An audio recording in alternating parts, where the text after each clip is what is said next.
Muy bien, 12:06, ingresamos formalmente en la tercera hora del programa. Me están llegando un montón de mensajes sobre lo que comentaba recién de Rushdie, a decirlo mejor, en el tono adecuado. Pero ahora es momento de hablar con un amigo, y es alguien que siempre nos ilustra, en este caso, sobre la temática de la Reconquista de Buenos Aires. Se cumplió el 12 de agosto un nuevo aniversario, y con esa excusa lo llamamos. Pablo Vázquez, buenos días. Dante Palma te saluda. ¿Qué tal, Dante? Buen día, ¿cómo estás?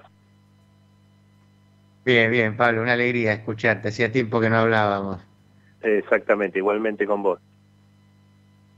Te decía, bueno, la excusa es un nuevo aniversario.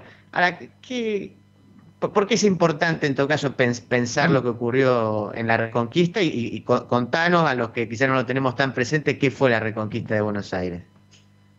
Sí, primero aprovecho lo que dijiste porque es una fecha es importantísima y no se le Ujú, dio trascendencia mediática, trascendencia oficial. Eh, Tendría que darte datos internos bueno, vos sabés que estoy en el Instituto Juan Manuel de Rosas y dependemos del Ministerio de Cultura sí. y la verdad que están trabajando mucho al respecto en el área de cultura y de historia, pero del tema de la Reconquista como que lo dejaron pasar. Y es un Ujú, tema fundamental en cuanto que alguna vez, y creo que lo insinuamos en algún momento, tomamos conciencia de ser pueblo, porque hubo un ujú, objetivo en común de la mayoría del pueblo de Buenos Aires, ciudad de Buenos Aires y lo que sería la campaña de Buenos Aires, en liberarnos de un invasor. Así que eso nos dio como un inicio de identidad de ser argentinos. Vamos al hecho histórico para aquellos y aquellas sí. que no saben parte de la historia. Hay que ubicarnos en Europa. Trafalgar, eso lo han visto hasta en Ujú, las películas y demás, el almirante Nelson. ¿Qué hace Inglaterra? Con su flota derrota a Francia y a España, que eran aliados. Bueno, España queda hecha sí. pelota, no le queda un barco. Eso posibilita a Inglaterra expandir su poderío por todo el Atlántico. Y aprovecha diciendo, bueno, me voy a quedar con las colonias españolas, sobre todo en el sur del Atlántico. La idea era tomar Sí. el Atlántico Sur en dos puntos importantes.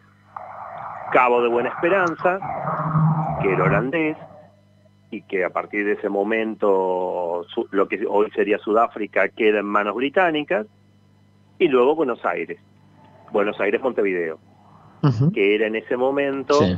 1806, ubicémonos en el año, virreinato del Río de la Plata, dependiente de la corona española en manos de los Borbones de Fernando VII. Sí. Vienen los ingleses, desembarcan y triunfan frente a la desorganización de las tropas españolas. Acordémonos, nosotros éramos españoles.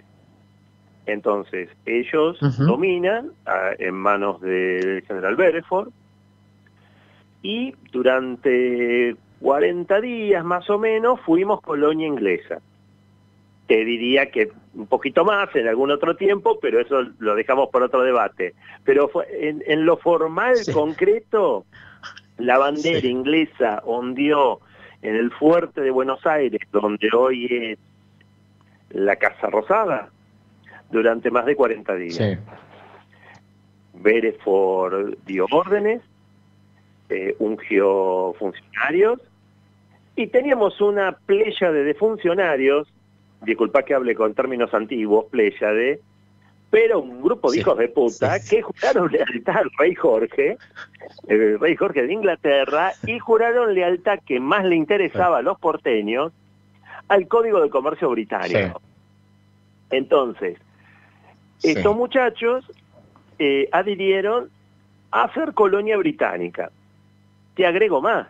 Sí. Hay un hermoso libro del capitán Gillespie, de los Highlanders, del regimiento escocés que vino en las invasiones británicas, que él relata que era como asistente de Beresford, y él anotaba que hubo casi 60 porteños que le dijeron que estaban, para lo que guste mandar, a disposición de Beresford.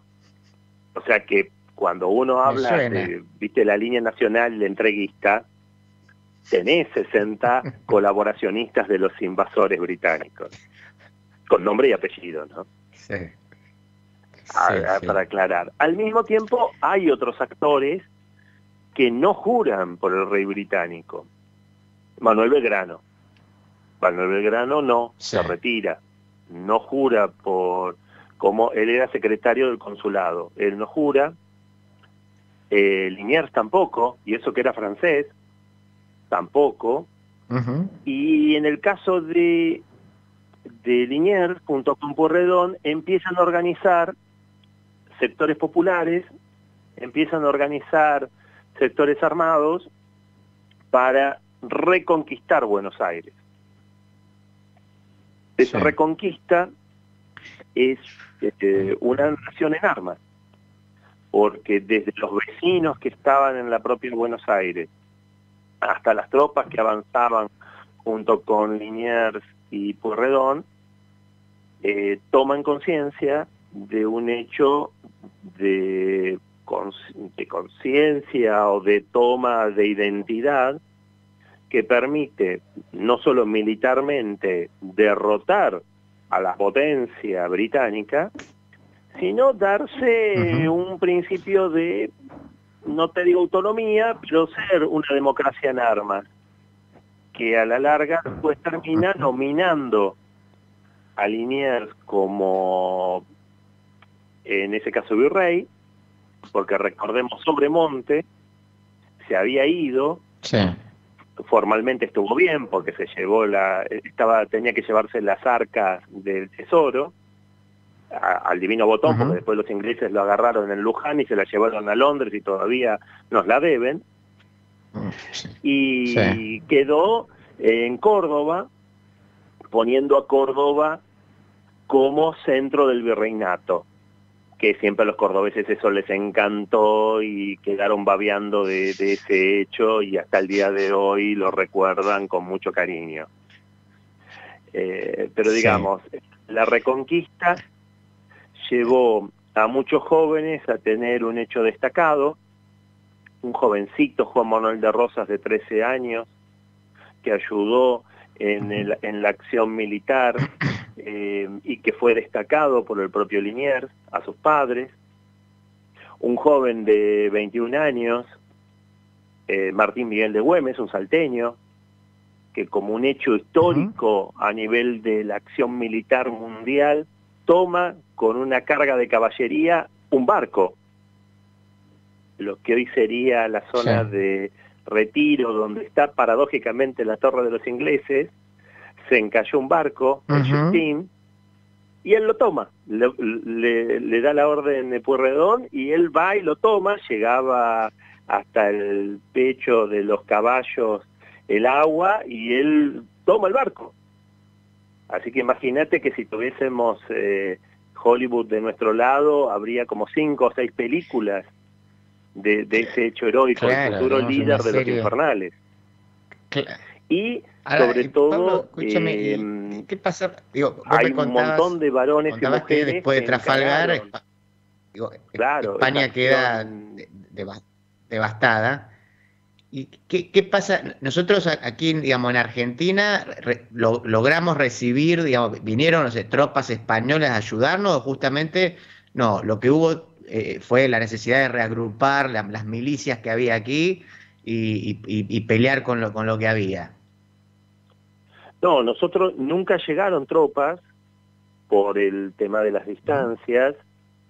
A ver, es un tema que creo que un par de veces lo charlamos. Españoles éramos.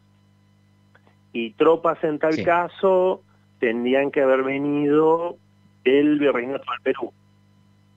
Pero por las distancias no iban a llegar nunca. Sí, nosotros nos armamos desde una toma de conciencia a una ciudad en armas, como decía Ernesto Palacio, el historiador, en su libro de Historia Argentina. Y ahí se rearmaron desde sectores populares. Los ingleses decían en sus textos que hasta los esclavos combatieron en contra de ellos, ¿no? Que ellos tenían una idea, y esos que eran esclavistas, de liberarlos, pero sin embargo los afro-argentinos de aquel momento lucharon en contra de los ingleses. Los sectores indígenas, meses después, grupos indígenas de la zona cordillerana se enteraron, no sé cómo, que hubo un avance de gente que vino de otros lados y vinieron con caballos y todo para prestar ayuda. Llegaron meses después de la primera invasión, pero sirvieron para la segunda. No en la ciudad, pero sí en las costas. Y hasta a las mujeres, uno en tal caso siempre señala a Manuela Pedraza, la tucumanesa, que tuvo rango militar porque no solo combatió, sino que mató a británicos en combate. O sea que la organización de tanto del primer como de la segunda invasión británica que sufrió Buenos Aires y lo mismo Montevideo, estuvo a cargo de los criollos y las criollas. Por eso es un hecho trascendental para nosotros que resistimos a la potencia mundial de la época, 2 veces. Si lo vemos con ojos españoles, fue la venganza de Trafalgar. O sea, fue la primera victoria española después de Trafalgar. Para nosotros, te diría, fue la primera toma de conciencia que éramos un pueblo más allá del dominio Borbón, que nos podíamos valer por nosotros mismos. Todavía no sé si éramos argentinos, pero por lo menos estábamos en ciernes de ser algo más. Digo, te pregunto, eso, ¿cuánto incidió entonces este episodio, y si querés el de la segunda invasión también, en lo que, bueno, finalmente sucede en 1810 y 1816? Y en el 10 es fundamental porque de 1806 a 1807 hay una distancia de 4 años, 3-4 años, porque hay un actor clave que se organiza, que vos insinuaste, que es el ejército y que es el regimiento de los patricios, y que hay un jefe que está al mando, que es Cornelio Saavedra, que a la sazón va a ser el presidente de la Junta, de la primera Junta del 25 de mayo de 1810, y que va a ser el determinante de la presión para que los grupos realistas por lo menos amainen su opinión o no se presenten en las deliberaciones del Cabildo. Por otro lado, Belgrano, su primo Castelli y los otros que estaban viviéndose, digamos, los primeros carlotistas, los que insistían después de la captura de Fernando VII con que nos gobierne su pariente Carlota, que estaba en Brasil, después con el tiempo van a ser los que van a ocupar los cargos principales en la primera junta y en los hechos principales posteriores entre el periodo de 1810 a 1820.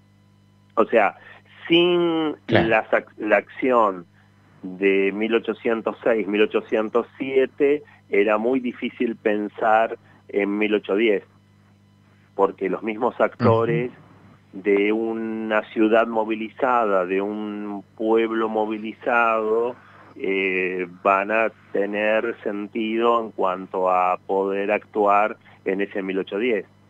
Y también es cierto que los sectores o con los grupos que estaban aliados con los británicos van a ser esos mismos sectores que después van a conspirar contra esa revolución de 1810. O sea, ahí vas a tener determinada claramente, aunque a veces es medio difuso, como se vio en ese momento y hasta como se ve hoy en el 2022, quiénes son los amigos, los aliados y quiénes son los enemigos. Pablo, te mando un abrazo grande. Un fuerte abrazo, Dante. Gracias por llamarme. Gracias a vos, era Pablo Vázquez, entonces, como siempre, ilustrándonos, aprendimos un poquito de historia, un poquito de política, un poquito de quiénes somos también, y de quiénes son los traidores. Tiempo de buena música, Johnny Hooker, y luego al regreso, historias a la carta, segundo episodio de Luis Ferdinand Céline, imperdible, Cartas desde la cárcel.